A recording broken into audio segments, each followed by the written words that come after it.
Hello, everyone. Welcome to Barca News. It is December 31st, 2023, and it's been announced that Barcelona are currently preparing a lawsuit against the German investment fund Libero.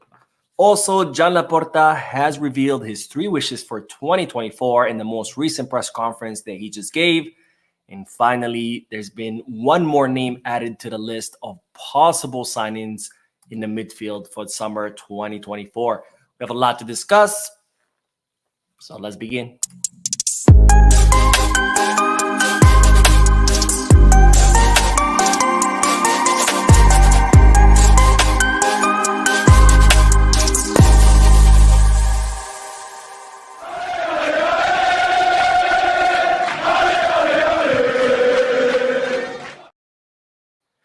Hello, everyone. Welcome to the channel. My name is Mo, and this is the last official day of 2023. So I would love to wish all of you a happy new year. And hopefully, next year will bring you a lot more blessings and health. And may 2024 be better than 2023. Now, I did post a video earlier today, about 3 hours ago. If you haven't checked it out yet, make sure to check it out. Lots of great news in that video, more specifically about Esteban William and the possibility of Barcelona signing the Brazilian gem. Now, having said that, make sure to hit the like button, subscribe to the channel, and drop a comment.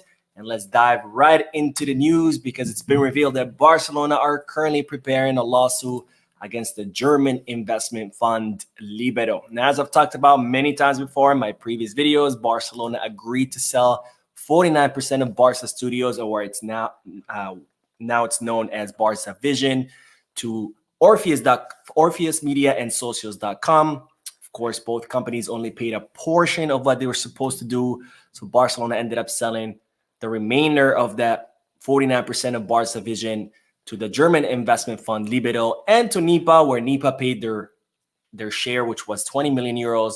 And the German investment fund Libero did not pay their share, which was 40 million euros. Now, Barcelona gave Libero plenty of chances. They extended the deadline for them to pay till October. They extended it again until November, then again until beginning of December.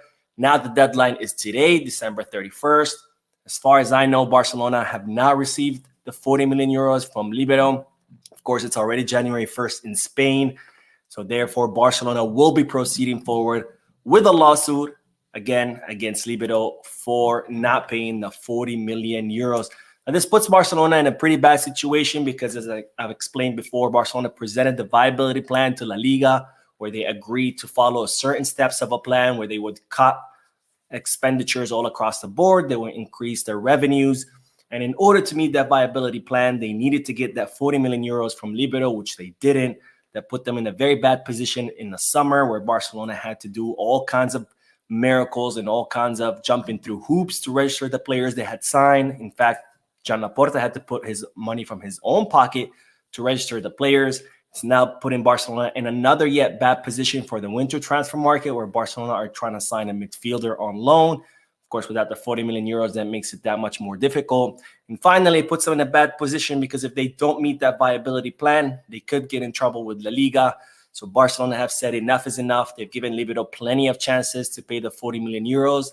The Germans have not done it. So now Barcelona will proceed with the lawsuit against them. As I reported yesterday, John Laporta has traveled to Dubai to find alternatives for that 40 million euros, whether it be a new investor to buy the share that Libero had initially bought, or maybe through a new sponsorship, or both. But John Laporta and the board of directors are trying to get those 40 million euros before the viability plan is due to be met. Anyways, speaking of Laporta, he did speak to reporters, and as usual, the Barcelona president revealed his three wishes for the upcoming year, for 2024. He does this, every year as a tradition, and we now know his three wishes, which are: number one is to celebrate the anniversary of the team at the new Spotify Camp Nou. Of course, the anniversary of Barcelona is November 29th. They share a birthday with me, or I share a birthday with them. And John Laporta wants to be back in the newly renovated Spotify Camp Nou by then. So in other words, he wants the Turkish company Limek to meet the deadline that's set in a contract, and for the team to be back in the Spotify Camp Nou by November. If all goes as planned, we should expect that. So this should be more of an easier wish to be met. The second one is, of course, Laporta wants Barcelona to win titles. This one might be a bit more difficult, as we've seen the team has been struggling in most recent matches. Who knows? Maybe these holidays will help the team reset. Maybe with the arrival of Vitor Roque, maybe with whatever reinforcement Barcelona find for the midfield in the winter transfer market. Maybe Xavi and the team will be able to turn things around.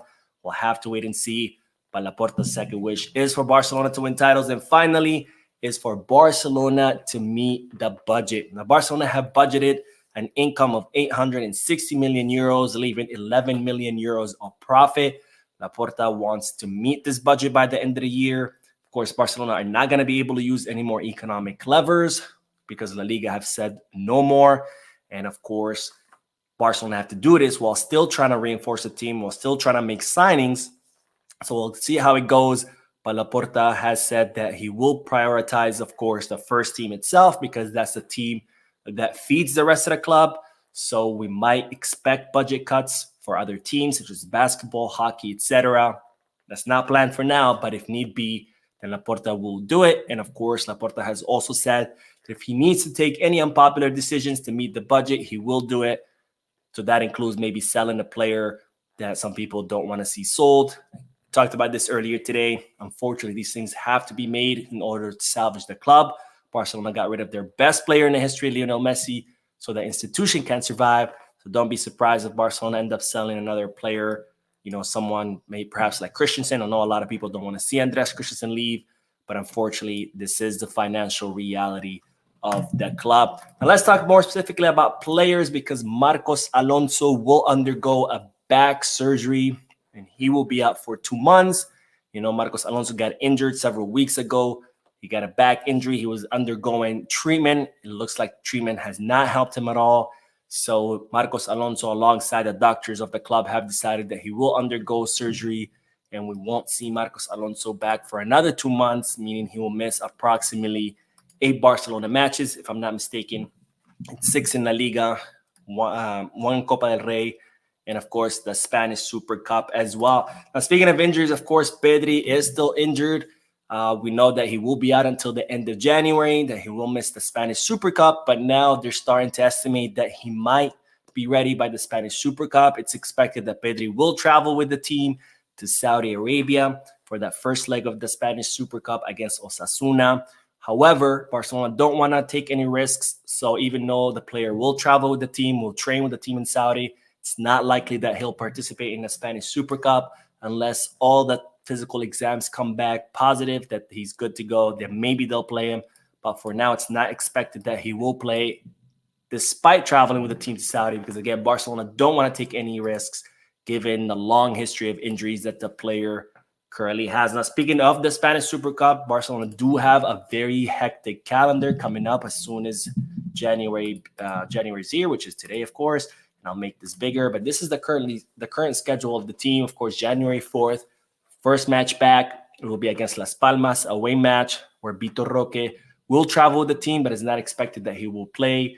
3 days later, on January 7th, Barcelona will play against UD Barbastro in the Copa del Rey. Some reports are saying that we could see Vitor Roque debut in the Copa del Rey on that day. A few days later, Barcelona will travel to Saudi to play the first leg of the Spanish Super Cup against Osasuna. If Barcelona win that match, they will play on Sunday, 3 days later, against the winner between Real Madrid and Atletico Madrid. And then we do have some difficult matches after that against Real Betis and Villarreal in La Liga. So very decisive month as far as La Liga and Copa del Rey, or in the Spanish Super Cup, of course. We could see this month either win some of these or be out of 2 of them and even lose the race for the Spanish league. Now, the last thing I will talk about, and we'll go back to a normal screen, is the midfielders that Barcelona are currently being linked with for the summer. Of course, I talked about this before. Barcelona have made the decision to reinforce the pivot position in the summer of 2024. There's a long list of names that's currently being linked with Barcelona. Of course, Martín Zubimendi, Real Sociedad's pivot, will still be Xavi's number 1 priority, especially after the spectacular season he's currently having with Real Sociedad, not just in La Liga, but in the Champions League as well. Then we have Arthur Vermeeren, the 18-year-old who's currently playing for Royal Antwerp. There's talks about he would cost around 30 million euros. As far as I know, Barcelona consider that he's not yet ready to come and fill the role as a pivot of Barcelona. Then we have Amadou Onana, who's currently playing for Everton. This will be a difficult signing because it's reported that Everton are going to ask for at least 40 million euros, which of course is a lot of money for Barcelona. And there's Aleix Garcia, the captain of Girona, who's having a spectacular season, the best midfielder in the Spanish league so far. You're talking about 20 million euro release clause that Barcelona could afford. We'll see if they decide to go for him again. Subimendi remains the number one position or the number one preference for Xavi Hernandez. Then there is Andre Trindade, the Brazilian who currently plays for Fluminense in the Brazilian league. It's reported that he could cost around 20 million euros. He's 22 years old, eager to make the jump in Europe. Deco likes him a lot. We don't know if Barcelona will go for him on a permanent basis. I know Barcelona are trying to sign him on loan for the winter. The problem is Barcelona want a pivot who is ready to come fulfill the role on day one and not someone who needs adaptation and learning, etc. Then there's, of course, the more expensive options, the more unlikely options like Joshua Kimmich from Bayern Munich, who is in the market for a new agent. German media are saying that he's looking for an agent because he's looking to leave the Bundesliga club. There's, of course, Douglas Luiz, who I talked about before. He's Deco's favorite option, but it's expected that Aston Villa are going to ask for a lot of money. They asked for 100 million euros when Arsenal tried to sign him last summer. So this might be a little bit difficult. And now the newest name added to the list is Youssouf Fofana from Marseille, from the French league, or I'm sorry, from Monaco in the French league.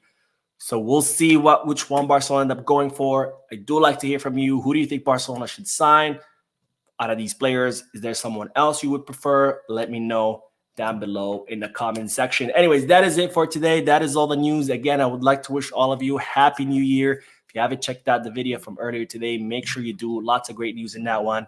I will see you tomorrow. Have a great, great night or good morning wherever you are in the world. And as always, peace, Galarza.